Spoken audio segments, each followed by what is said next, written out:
भगवान की पूजा नहीं होती, बल्कि उन लोगों की पूजा होती है जो उनके नाम पर बोलने का दावा करते हैं। पाप पवित्रता का उल्लंघन नहीं, ऐसे लोगों की आज्ञा का उल्लंघन बन जाता है। दुनिया के सारे संगठन अप्रभावी हो जाएंगे यदि यह सत्य है कि द्वेष से शक्तिशाली होता है, उन्हें प्रेरित नहीं करता। केवल निर्मल मन वाला व्यक्ति ही जीवन के आध्यात्मिक अर्थ को समझ सकता है। स्वयं के साथ ईमानदारी आध्यात्मिक अखंडता की अनिवार्यता है। उम्र या युवावस्था का कालक्रम से लेना देना नहीं है। हम उतने ही नौजवान या बूढ़े हैं जितने हम महसूस करते हैं। हम अपने बारे में क्या सोचते हैं, यही मायने रखता है। पुस्तकें वो साधन है जिनके माध्यम से हम विभिन्नता संस्कृतियों के बीच पुल का निर्माण कर सकते हैं। कला मानवीय आत्मा की गहरी परतों को उजागर करती है। कला तभी संभव है जब स्वर्ग धरती को छुए। लोकतंत्र सिर्फ विशेष लोगों के नहीं, बल्कि हर एक मनुष्य की आध्यात्मिक संभावनाओं में एक यकीन है। एक साहित्यिक प्रतिभा कहा जाता है कि हर एक की तरह दिखती है, लेकिन उस जैसा कोई नहीं दिखता।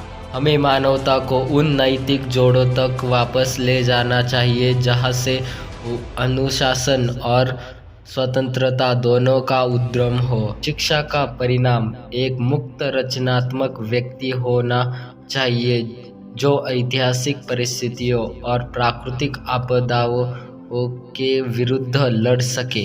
किताब पढ़ना हमें एकांत में विचार करने की आदत और सच्ची खुशी देता है। कवि के धर्म में किसी निश्चित सिद्धांत के लिए कोई जगह नहीं है। कहते हैं कि धर्म के बिना इंसान लगान के बिना घोड़े की तरह है। यदि मानव दानव बन जाता है तो ये उसकी हार है। यदि मानव महामानव बन जाता है, ये उसका चमत्कार है। यदि मनुष्य मानव बन जाता है तो ये उसकी जीत है। धर्म भय पर विजय है, असफलता और मौत का मारक है।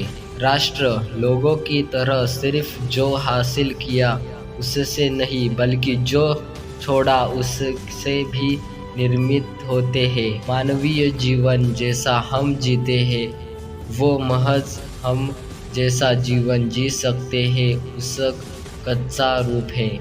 कोई भी जो स्वयं को सांसारिक विविधताओं से दूर रखता है और इसके संकटों के प्रति असंवेदनशील है, वास्तव में बुद्धिमान नहीं हो सकता। आध्यात्मिक जीवन भारत की प्रतिमा है। मानवीय स्वभाव मूल रूप से अच्छा है और आत्मज्ञान का प्रयास सभी बुराइयों को खत्म कर देगा।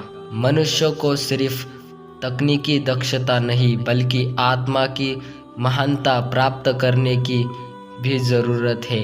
धन, शक्ति और दक्षता केवल जीवन के साधन है, खुद जीवन नहीं। जीवन को बुराई की तरह देखता और दुनिया को एक भ्रम मानना महज कृतज्ञता है।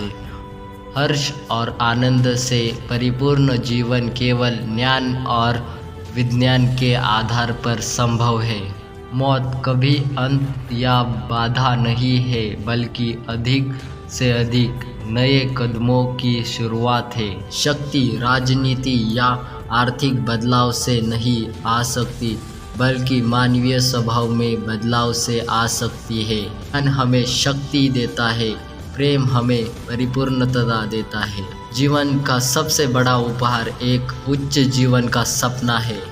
सहिष्णुता वो श्रद्धांजलि है जो सीमित मन असीमित की सीमितता को देता है।